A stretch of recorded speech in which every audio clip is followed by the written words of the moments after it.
الحمدللہ الذی لم یزل عالما قدیرا حیا قیوما سمیعا بصیرا والصلاۃ والسلام علی رسولہ ارسلہ الی الناس کافۃ بشیرا ونذیرا وعلی آلہ وصحبہ کثیرا کثیرا اما بعد فاعوذ باللہ من الشیطان الرجیم بسم اللہ الرحمن الرحیم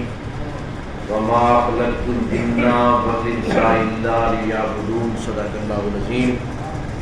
مولاي صلی وسلم دائما ابدا علی حبیبک خیر الخلق کلہم محمد سید الکونین والثقلین والفریقین والجميع ان اللہ وملائکتہ یصلون علی النبی یا ایھا الذین آمنوا صلوا علیہ وسلموا تسلیما صلاۃ والسلام علیک یا سیدی یا رسول اللہ وعلی آلک وصحابک یا خاتم النبیین۔ سامعین محترم، اللہ رب العزت کی پاک بارگاہ میں التجا ہے خالق کریم جمعۃ المبارک کی ہم سب کی حاضری اپنی پاک بارگاہ میں قبول فرمائے۔ اللہ رب العزت نے قرآن مقدس میں ارشاد فرمایا وما خلقت الجن والانس الا لیعبدون، کہ ہم نے تمام جنوں اور انسانوں کو اپنی بندگی کے لیے پیدا کیا ہے۔ مفسرین کرام نے یہ فرمایا وما خلقت الجن والانس الا لیعبدون، اس میں اگر غور کرو، اگر دل کی آنکھ سے دیکھو، مخفی قرائن میں اس میں اللہ رب العزت یہ فرمانا چاہتا ہے معرفون، کہ میں نے انسان کو اپنی بندگی کے لیے پیدا کیا ہے، اپنی معرفت کے لیے پیدا کیا ہے۔ اب انسان کی تخلیق کا مقصد اس آیت مقدسہ میں بیان ہوا کہ تخلیق انسانی کا مقصد، انسان کو دنیا میں بھیجنے کا مقصد اللہ رب العزت کی بندگی ہے، اللہ کی عبادت ہے، اللہ کی اطاعت ہے۔ جب بندہ بندگی کرتے کرتے، عبادت کرتے کرتے، ریاضت، مجاہدہ، تلاوت کرتے کرتے اس مقام پر جا پہنچتا ہے، پھر اس بندے کو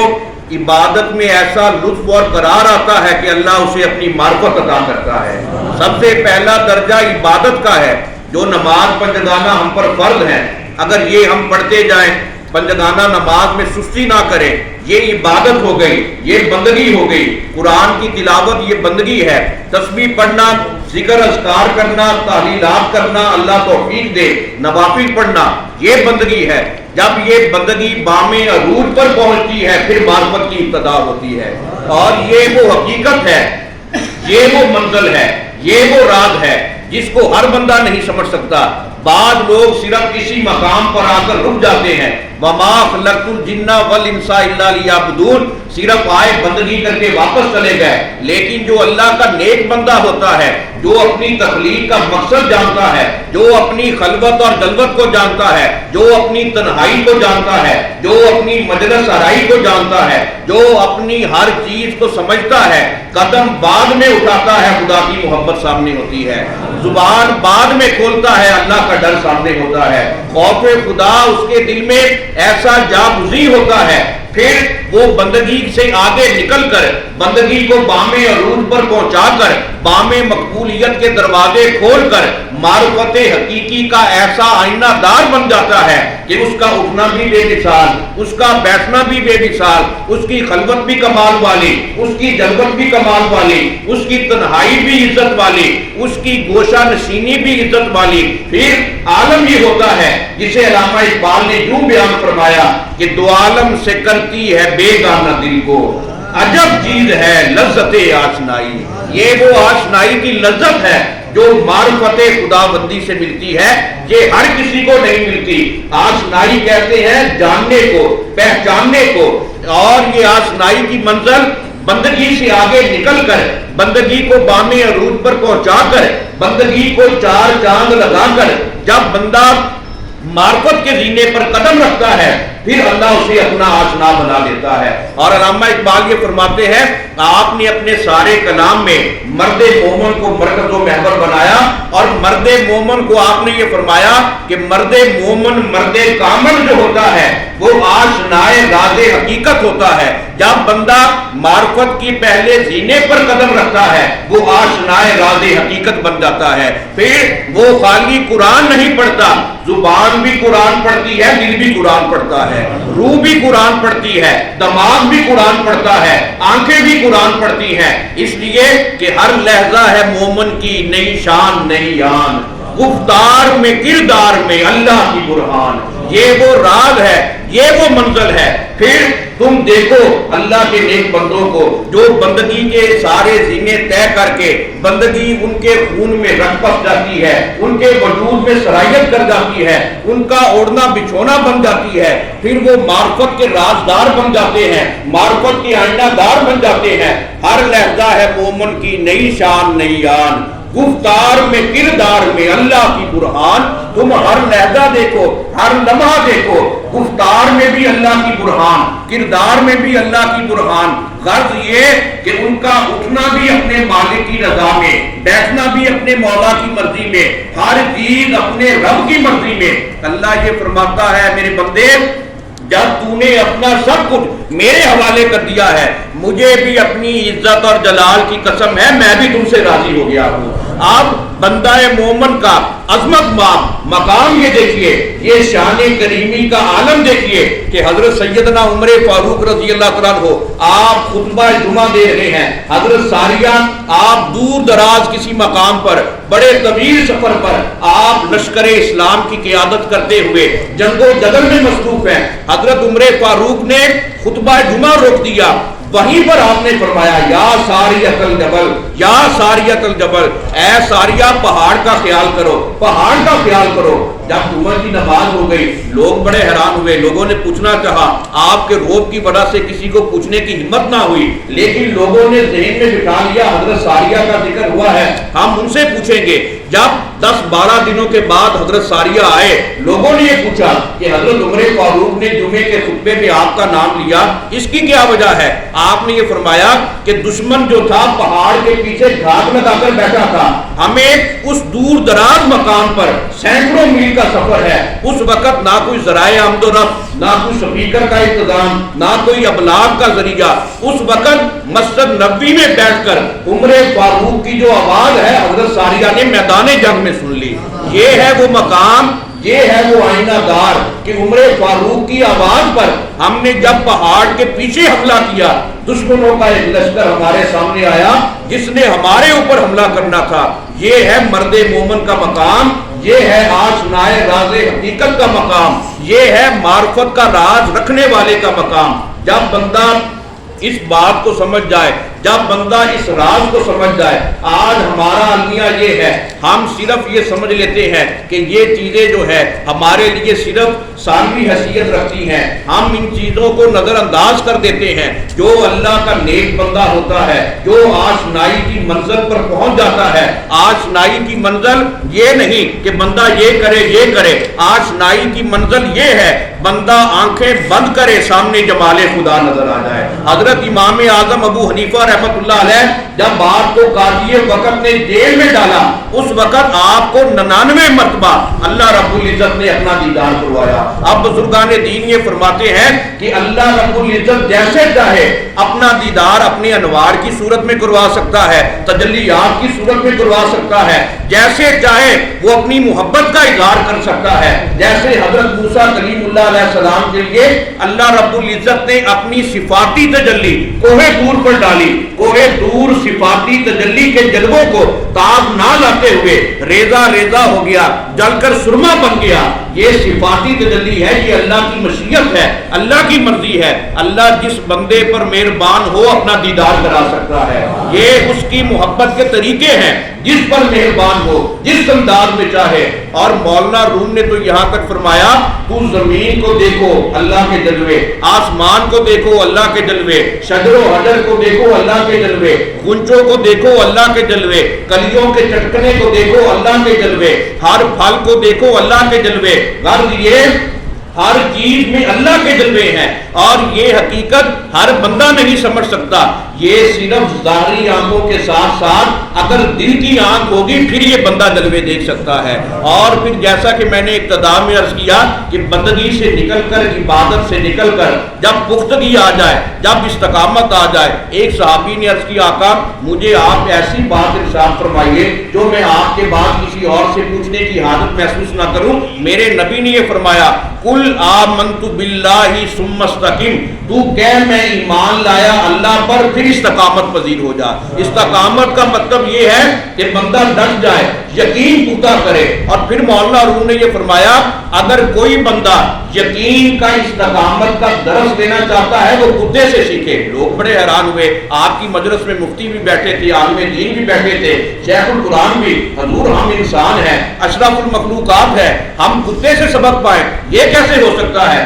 آپ نے یہ فرمایا کہ تم اشرف المخلوقات سے تو وہ کتا بہتر ہے کہ جو ہر صورت میں اپنے مالک کا وفادار رہتا ہے۔ تم انسان ہو کر بھی اپنے مالک سے بے وفائی کرتے ہو، اس کے غدار رہتے ہو، تم اشرف المخلوقات کیسے؟ وہ کتا ہو کر جب اپنے مالک سے وفاداری کرتا ہے، ساری رات سارا دن دھرنا مار کے اپنے مالک کے دروازے پر بیٹھا رہتا ہے کہ اگر مجھے روٹی کا سوکھا ٹکڑا ملے گا اسی بارگاہ سے ملے گا۔ نعرہ تکبیر، نعرہ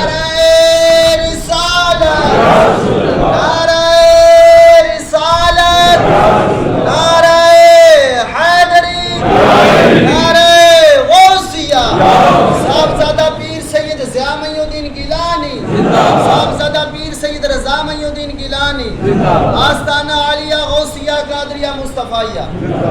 اور اس لیے یہی فرق ہوتا ہے میری اور آپ کی نماز میں کہ میرے آقا سے جب پوچھا گیا بندگی کا مفہوم کیا ہے، میرے آقا نے یہ فرمایا کہ نماز اس طرح سے پڑھو جیسے تم خدا کو دیکھ رہے ہو، اس طرح سے عبادت کرو۔ لوگ بڑے حیران ہوئے، صحابہ نے عرض کیا آقا ہم اس منزل کا کیسے جا سکتے ہیں، ہم تو گناہ گار انسان ہیں۔ میرے آقا نے مسکرانا شروع کر دیا، آپ جانتے تھے ہماری قیامت تک آنے والے غلاموں کی کیفیت کو۔ آپ نے یہ فرمایا اچھا چلو یہ نظریہ نہیں رکھ سکتے، یہ تو رکھ سکتے ہو، تم اسے نہیں دیکھ رہے وہ تمہیں دیکھ رہا ہے، اور یہ ادنا درجہ ہے۔ اصل میں عارفوں کی معراج یہ ہوتی ہے ادھر سجدہ کرتے ہیں تو خدا کا دیدار ہو جاتا ہے۔ اسی لیے مولا علی پاک نے یہ فرمایا قسم ہے رب لم یزل کی، علی اتنی دیر تک دوسرا سجدہ نہیں کرتا جتنی دیر تک خدا کو نہیں دیکھ لیتا۔ یہ ہے وہ مقام جب بندہ بندگی کو بام عروج پر پہنچا کے معرفت کا آئینہ دار بن جائے، معرفت کا رازدار بن جائے، پھر کائنات کے سارے پردے دور ہو جاتے ہیں، سارے حجابات کھل جاتے ہیں، اور یہی وہ منزل ہے، یہی وہ بقا کی معراج ہے، یہی وہ اصل میں دستور ہے۔ اور پھر ایک بات یاد رکھ لیجئے، ہم خالی کلمہ پڑھ لیں، ہم تسبیح پر تسبیح پڑھتے جائیں، لا الہ الا اللہ محمد رسول اللہ ہم پڑھتے جائیں، ہم یہ کہتے ہیں کہ ہم مسلمان ہو گئے۔ علامہ اقبال نے یہ فرمایا زبان سے کہہ بھی دیا لا الہ تو کیا حاصل، دل و نگاہ مسلمان نہیں تو کچھ بھی نہیں۔ اقبال یہ کہتا ہے اگر زبان کے ساتھ تیرا دل بھی اس بات کی گواہی نہیں دیتا پھر تیرا یہ اوپر سے کلمہ پڑھنا کچھ کام نہیں آئے گا۔ یاد رکھ لیجئے ایمان صرف جاننے کا نام نہیں، ایمان صرف پہچاننے کا نام نہیں، ایمان تو ماننے کا نام ہے۔ مان لیا، کیسا مان لیا؟ جس طرح ابو بکر صدیق نے مانا، اپنا تن من دھن سب کچھ اپنے نبی پر نثار کر دیا، ایسی صورت کو اپنے محبوب کی صورت میں فنا کر دیا کہ لوگوں کو یہ پتہ ہی نہ چلتا۔ ایک مقام پر میرے آقا تشریف لے گئے ایک کسی علاقے میں جہاں پر نئی وہاں پر اسلام کی تبلیغ شروع کی۔ اب لوگوں کو پہچاننے میں یہ مغالطہ ہو رہا تھا کہ غلام کون ہے اور آقا کون ہے۔ ابو بکر صدیق کی عاجزی دیکھیے، ہم میں سے کوئی ہوتا وہ تکبر کرتا کہ چلو کسی کو نہیں پتا چل رہا، میری بھی تعظیم ہو رہی ہے، میری بھی عزت ہو رہی ہے۔ ابو بکر صدیق نے جب اس کیفیت کو، اس حقیقت کو پھاند لیا، آپ نے جوتی اتار کر دور رکھ دی، اپنا امامہ اتارا، جس طرف سے دھوپ آ رہی تھی اس طرف سے میرے آقا پر سایہ کر دیا تاکہ دنیا والوں کو یہ پتا چل جائے جس نے اپنا امامہ اتار کے سایہ کیا ہے یہ غلام صدیقی اکبر ہے، اور جو چادر کے نیچے بیٹھے ہیں وہ میرے آقا محمد عربی ہیں۔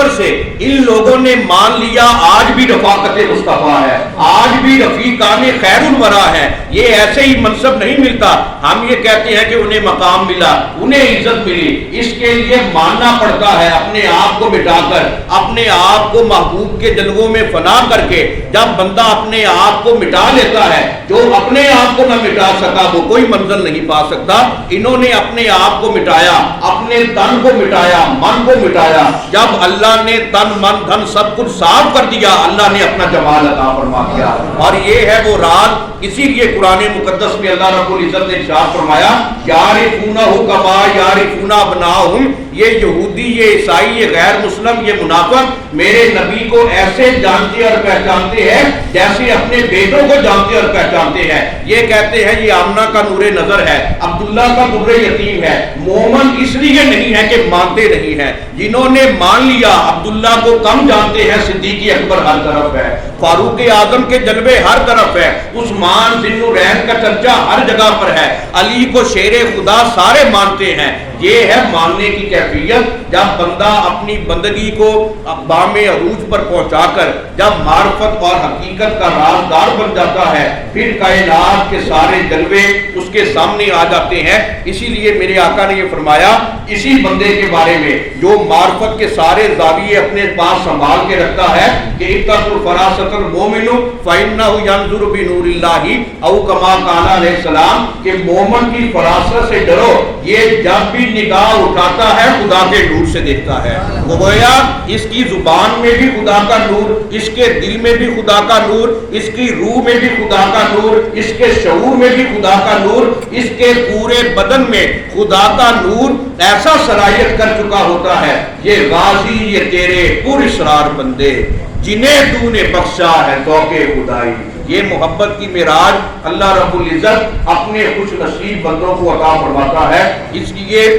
یہ کوشش کرنی چاہیے کہ صرف نماز پرجگانہ کو پابندی کے ساتھ ادا کرنا چاہیے کہ فرض عین ہے، اس کا سوال کیا جائے گا، اور نماز کسی صورت میں معاف نہیں ہے، اس کا پوچھا جائے گا، لیکن یہ کوشش کرنی چاہیے کہ بندہ نماز پڑھے، نماز کو بام عروج پر پہنچائے، تو پھر بندگی سے نکل کر پختگی کے ساتھ استقامت کا پیکر بن کے بندہ محبت کے ساتھ جب معرفت کی سیڑھی پر پہلا قدم رکھے، مرشد کامل کا وسیلہ پیش کرے، اللہ کرم کے دروازے کھول دیتا ہے، اور مرشد کامل بندے کو آشنائے حقیقت کرواتا ہے، آشنائے معرفت کرواتا ہے۔ یہ سارے اسباب، یہ سارے دروس جو ہیں یہ مرشد کامل کی بارگاہ سے ملتے ہیں۔ پھر کیفیت یہ ہوتی ہے کہ جنہ ایک گھٹ بھر کے پیتا وحدت دے مدلالو، علم کلام یاد نہ رہا گزرے کال مکالو۔ یہ وہ حقیقت ہے، یہ وہ کیفیت ہے کہ جب بندہ اس حقیقت کے ساتھ سرشار ہو جاتا ہے،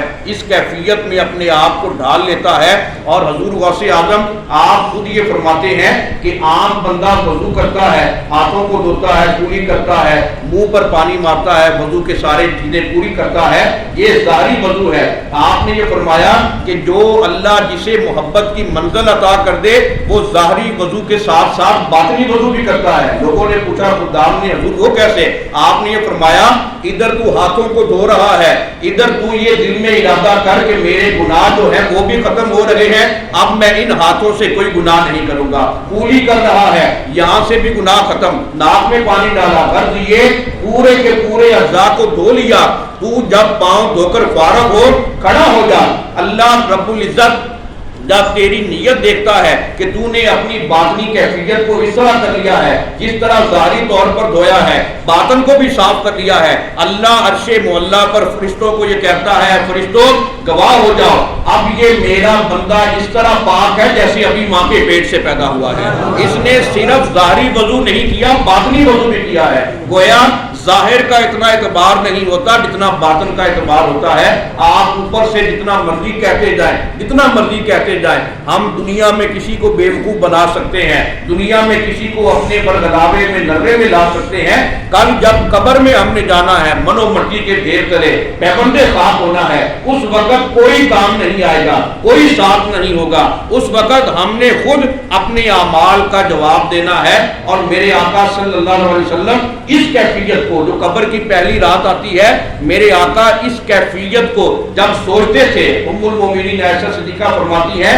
آپ پر ایسا لرزہ طاری ہوتا، آپ سینے سے شرابور ہو جاتے، خوف خدا سے رنگ پیلا پڑ جاتا، آنکھوں سے آنسو گرنے لگ جاتے۔ ام المومنین عرض کرتی ہیں آقا آپ تو مختار خود ہیں، محبوب رب العالمین ہیں۔ میرے آقا نے یہ فرمایا عائشہ تمہیں کیا پتا کہ قبر کی پہلی رات بندے کے لیے کتنی اذیت والی ہوتی ہے، اس وقت کوئی کام نہیں آئے گا، بندے کے نیک اعمال کام آئیں گے۔ تو اس لیے آج دنیا میں تو ہم کئی روپ چڑھا سکتے ہیں، بہروپیے بن سکتے ہیں، لیکن قبر میں جب کوئی ساتھ نہیں ہوگا اس وقت پتا چلے گا کہ ہم دنیا میں کس کو دھوکہ دیتے رہے ہیں، کس کو فریب میں لاتے رہے ہیں، اللہ رب العزت کی بارگاہ میں کیا ریاکاری کرتے آئے ہیں۔ ہمارے اعضاء ہمارے کنٹرول میں نہیں ہوں گے، وہ خود بخود اٹھ کر گواہی دیں گے میرے مولا یہ میرے بس میں نہیں تھا، اس بندے کے اختیار میں تھا، اس نے مجھے ایسے استعمال کیا، اس نے مجھے ایسے استعمال کیا۔ اس لیے دنیا میں جیسے ہم ظاہری طور پر شریف نظر آتے ہیں، حقیقت میں باطنی طور پر شریف بنیں گے۔ دنیا میں تو ہم چند دن کے لیے، 100 سال کے لیے، اس سے زیادہ کم ہم کامیاب ہو جائیں گے، لیکن اصل زندگی جو آگے ہماری شروع ہونی ہے قبر میں جا کے، اس وقت ہم کسی کو بے وقوف نہیں بنا سکیں گے۔ اس وقت پتہ چلے گا کہ ہمارے اس روح کا، شریف بننے کا، لوگوں کو دھوکہ دینے کا، فریب میں رکھنے کا، ریاکاری کا کیا صلہ ہے۔ اس لیے دنیا میں ظاہر کے ساتھ ساتھ اپنے باطن کی اصلاح میں زیادہ توجہ کیا کریں، زیادہ باطن کو سنواریں، زیادہ باطن کی اصلاح کریں، زیادہ باطن کی تربیت کریں۔ ہم خوش نصیب ہیں کہ مرشد کامل پیر سید محمد مصطفیٰ گیلانی پیران پیر کوترا رحمۃ اللہ علیہ کے خادم اور غلام ہیں، تو ایسے کامل مرشد کے ہوتے ہوئے بھی اگر ہمارے دل کی سیاہی دور نہ ہو، تاریکی دور نہ ہو، تو یہ ہمارے اپنے یقین کی کمی ہے، استقامت کی کمی ہے، جیسا کہ میں نے پہلے عرض کیا۔ اس لیے صرف ظاہری طور پر اپنی نمود و نمائش کو کم توجہ دیا کریں، اگر ظاہری طور پر کچھ نہ بھی ہو، باطن سمجھ جائے، پھر ہماری جنت بھی سمجھ جاتی ہے، قبر بھی سمجھ جاتی ہے۔ اس لیے ان تمام چیزوں کو پیش نظر رکھیں، بندگی کو بام عروج پر پختگی کے ساتھ پہنچاتے ہوئے معرفت کی سیڑھی پر قدم رکھیں، پھر اللہ تعالیٰ سارے زینے طے فرما دے گا۔ اللہ رب العزت کی پاک بارگاہ میں التجا ہے خالق کریم ہم سب کا خاتمہ ایمان پر فرمائے، ہم سب کے تمام صغیرہ کبیرہ گناہ معاف فرمائے، ہم سب کی توبہ اپنی پاک بارگاہ میں قبول فرمائے۔ وما علینا الا البلاغ۔